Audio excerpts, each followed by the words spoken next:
Hi everyone, good evening, and we meet again. My name is Mrs. Dhanaraj, and I am the trainer at Leeds Learning Academy and the admin and founder of Yay I Can Speak To, which is our official FB page. We are here today, very excited actually, to interview the second runner-up for the Lockdown Storytelling Contest 2020 that we organized for children between 10, the second runner-up in the category of 10 to 12 years old. Let us welcome Jaishivan. Congratulations to you for winning the second Thank runner-up. you. Okay, um, we're going to talk to you about your whole storytelling journey and experience. So before that, can you introduce yourself? Okay, hi. My name is Jaishivan Parnam. I'm 10 years old and I'm from Tenby International School, Satya Eco Park. Okay, so you joining the Lockdown Storytelling Contest 2020, was that your first experience joining a storytelling contest? No, it was not. My first experience was actually the McDonald's storytelling contest, which Right, I right. participated when I was 6 years old. I managed to get to the semi-finals, but not the grand finals. All right. So, did you join any other storytelling contests after that? Can you tell us a little bit about that experience? Okay, so I joined around 3 storytelling contests after that until I won champion in the Sunway Velocity Mall storytelling contest. I was really happy about that. In my experience throughout these contests, I actually learned how to not get nervous when I see the crowd, because especially for beginners, when you see the crowd, you kind of get nervous, and so I learned how to not get nervous and entertain the crowd. Okay, how did you learn that? What was the technique, or what is the secret of not getting nervous when you see a crowd? For me, the secret of not getting nervous is basically every time I have a storytelling competition, before I'm called out, I tell myself, Jay, you can do this, the crowd is not going to bite. All right, very good.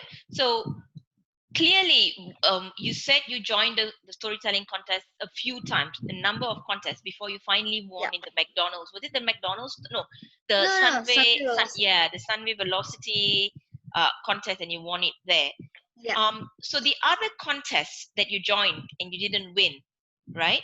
Yeah. How how did you feel when you didn't win, and what were the experiences that you learned from that failure that kept you going? Um, I it was basically during those contests I learned more and more about how to not get nervous. I experimented in different techniques and saw which ones would work, which elements of talking or speaking in storytelling are the ones that are good and the ones that are bad.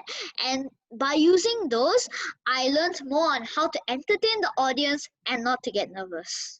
Okay, and can you share with us a little bit about that? Because I think this is a really interesting thing that all children who are watching this video would like to learn, which is actually what kind of technique. So you said you use different kinds of techniques, am I right? And you did it Yes. this way, and you experimented this way and that way. How did you do that? Can you tell us a little bit about the process of how you did that? So I actually started watching videos after the McDonald's storytelling contest on how other kids in higher levels like told their stories. And I saw their techniques like body language, voice modulation, which is like different tones of voice, Hmm. changing your voice for different characters because each character has a different voice, tempo, speed of the speaking, how to make it clear for the audience and judges, how to interact with the audience. So slowly but surely, I found a way by incorporating these things or elements in my stories, and by using them I saw from my failures and wins how which ones would work and which ones would not. Okay, that's really, really interesting. So you said you watched videos. Are these videos on YouTube, or how did you get access to these videos? Actually, these videos are on YouTube. They are it's basically TEDx videos. I like to watch adults like from the World Storytelling Competition 2019, 2018. I watch adults talk. I also watch kids from TEDx talk about things. I actually watched one about cyberbullying. It was very interesting to me. Okay, so basically, what a child can do, or one of your friends can do, is actually get on YouTube and search for TEDx storytelling contest. Is it? Is that what the search would be like? TEDx, TEDx stories or TEDx Right. speeches. Okay. So you watched TEDx speeches and you watched how they actually told stories, and then you learned from that. Now you mentioned things like tempo and a lot of these elements which are key in storytelling, like tempo, body language, voice modulation. Where did you learn these words? How did you get exposed to these words and be able to use them?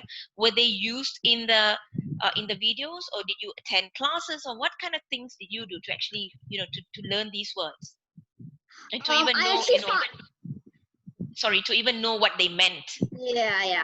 I actually learned them in two ways. Firstly, my aunt she coached me. She coaches me in my storytelling and public speaking contests. Okay. And she taught me how to do voice modulation, which is basically different voices and sounds of them. She taught me how to change my voice. She also taught me how to differ between different characters. She taught me what tempo means, or she introduced the word tempo to me, and she told me it was like speed of their someone talking, like that.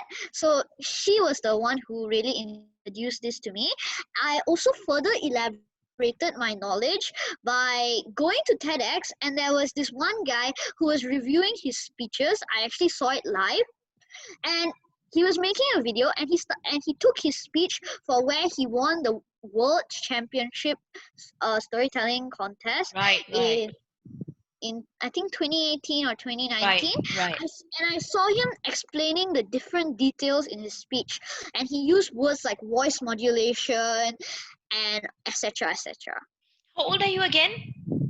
I'm 10. You're 10, and you're talking like a TEDx speaker about all these different concepts in storytelling. It's amazing, Jaishivan, the way you're speaking about, all these big words in storytelling. But I think it's really, really good that you know these words, because then you know how you can actually work your way towards improving your skills. So now that we've spoken about that, how did Thank you. you improve your skills? So you said you watch videos, you watch TEDx videos on YouTube, and then you work on your skills. How did you work on your skills?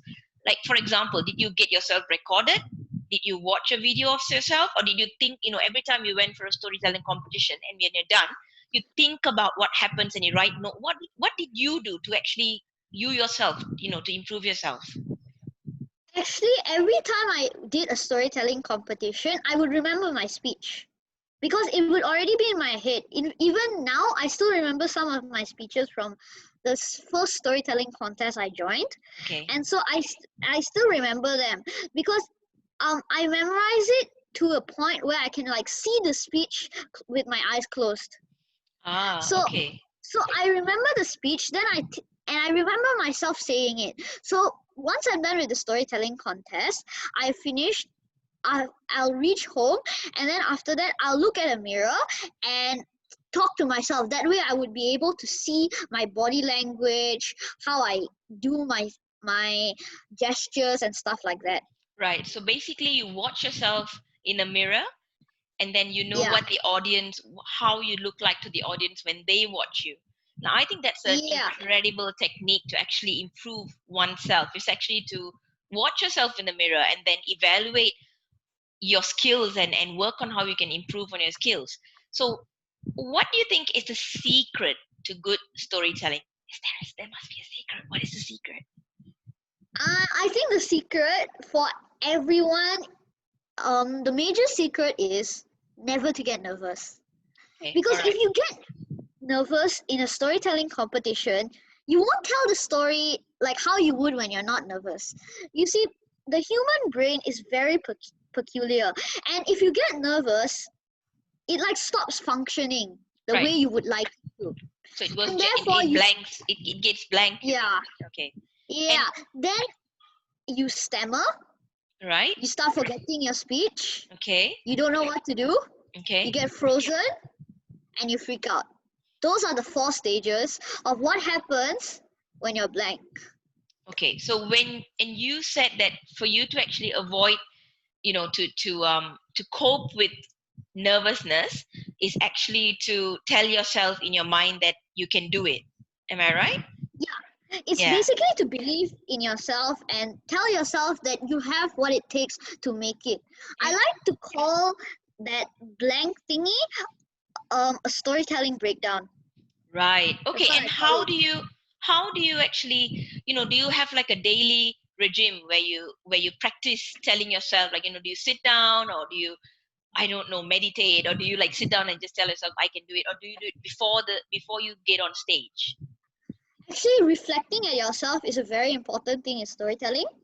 I Right. think if you really reflect at yourself, you get to know yourself and you see what's comfortable for you. The key to not getting nervous is to actually tell a story that you're comfortable with.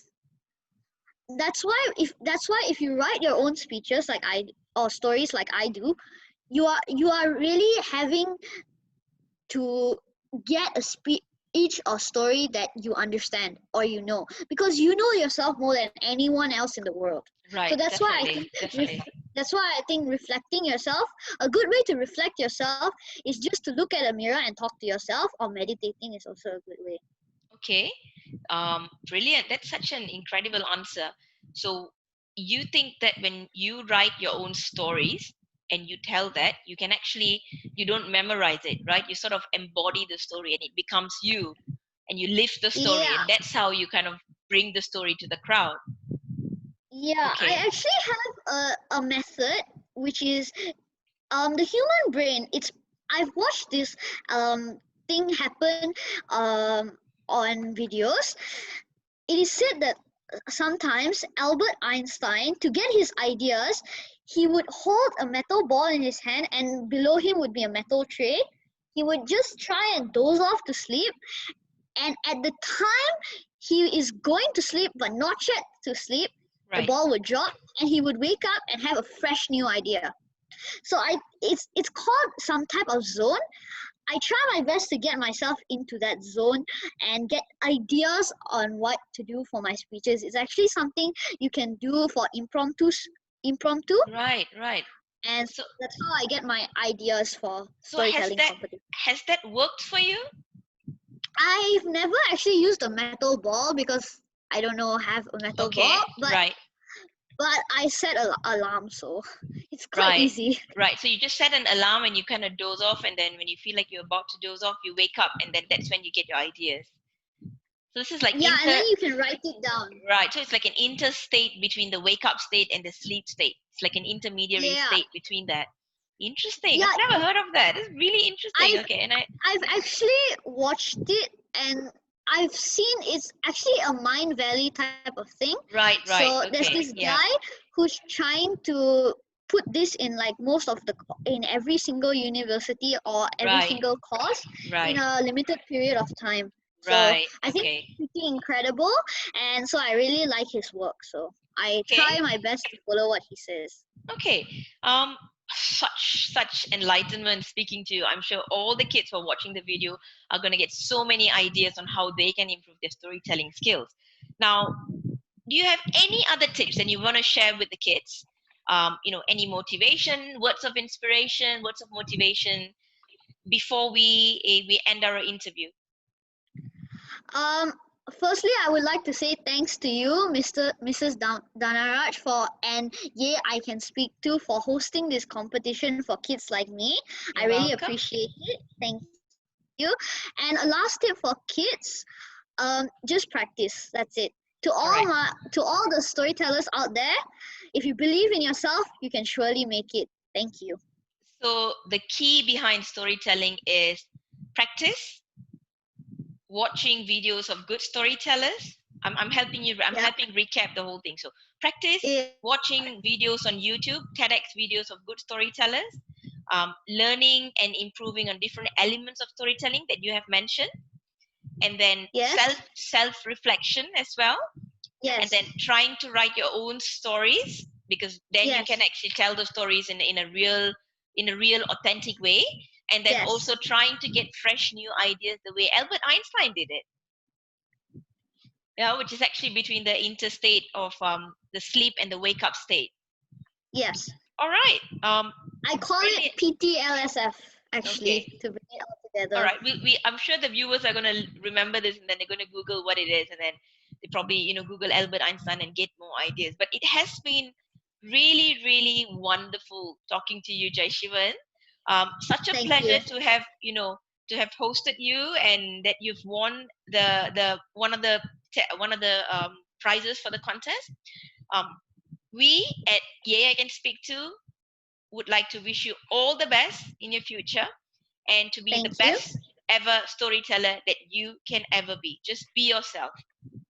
Thank you so much. You're very welcome. Bye. Take Thank care. you. Bye.